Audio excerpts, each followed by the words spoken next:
Hey guys, Ryan Dossey, and in today's video, I'm going to walk you through how to successfully buy a deal that actually makes sense from a wholesaler. Let's dive right in.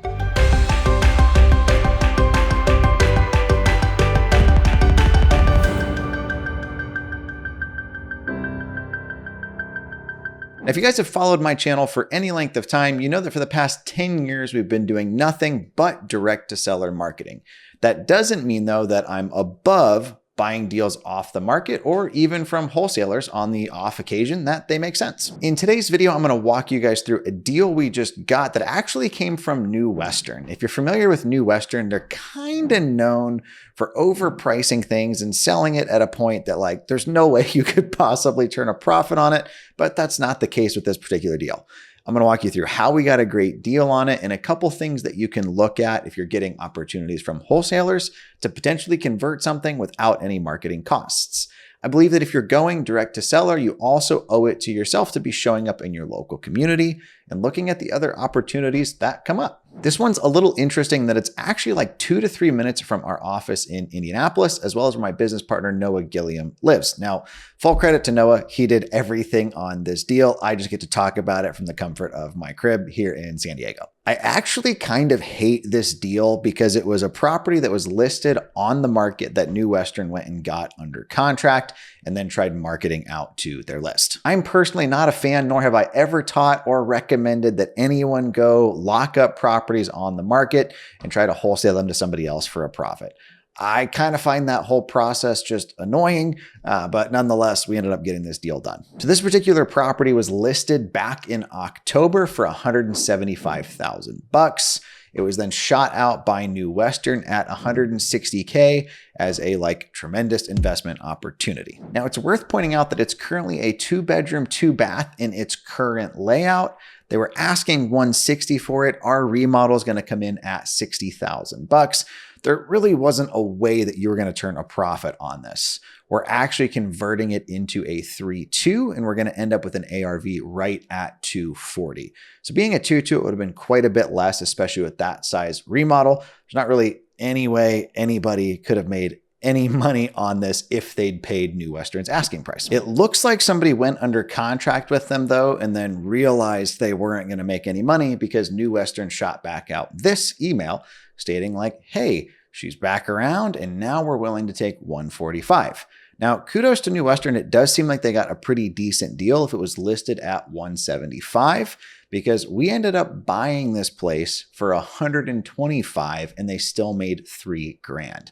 So it was listed at $175 and they got it for $122. So what does that tell you? If something's listed on market, or even if a wholesaler has it, it makes sense for you to simply shoot your shot and explain what you can afford to pay. Sit back, follow up, and see if it's going to pan out or not. They were asking $145,000. We walked the project and we said, absolutely not. No way. The most that we could pay for this place is $120. It's a $25,000 difference. I don't know what the percentage is there, but that percentage of a discount from their asking price requires a little bit of confidence. They ended up countering us at $125 and we took it. One of my favorite quotes in real estate is that the seller's asking price is meaningless. It's often not based on comps or repairs or even facts. It's simply what they would like to get for the place. And as real estate investors, all we can do is make the offers that make sense for us. If they say yes, great. If they say no, totally fine. You're going to have to kiss a lot of frogs, so to speak, before you find the prince. New Western has probably sent us hundreds of deals over the years, and this is the first one from them that we've ever taken. Now, it's worth pointing out, even at $125, this deal might not have made sense if we hadn't looked at a way to add value and increase the sales price.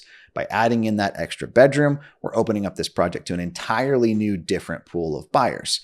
Interestingly enough, the property next door is actually listed for $345,000 as a 3.2. Now, I don't think they get anywhere near that, but if they're listed at $345 and I come to market for $250 with a product that's freshly remodeled, that's going to suck for them and my place is probably going to sell pretty quick. Part of our pricing strategy is we want to be the nicest, cleanest, option available in that zip code at one of the best price points, which we're definitely going to hit with this deal. So our scope of work on this thing, we're going to be doing paint, flooring, new kitchen, including granite countertops and appliances. We're going to remove all of the drop tile ceilings, raise the ceiling height about 10 to 12 inches with drywall.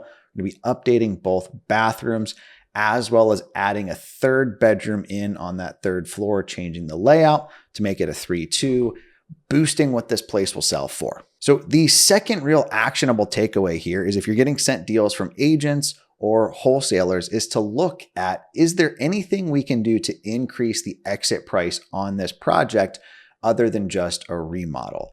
Could be doing an addition, a pop top, converting a garage, but looking at projects as more than just remodeling the existing layout gives you other options. This particular project was funded by one of our incredible private money lenders. With these folks, we're typically paying them 8 to 9% interest plus 1 point. We have like lending packet templates that I've shared before on the channel, but this one we didn't even do a lending packet on. Basically just sent him, here's the address, here's the pictures, here's what we like, here's how much money we're looking for.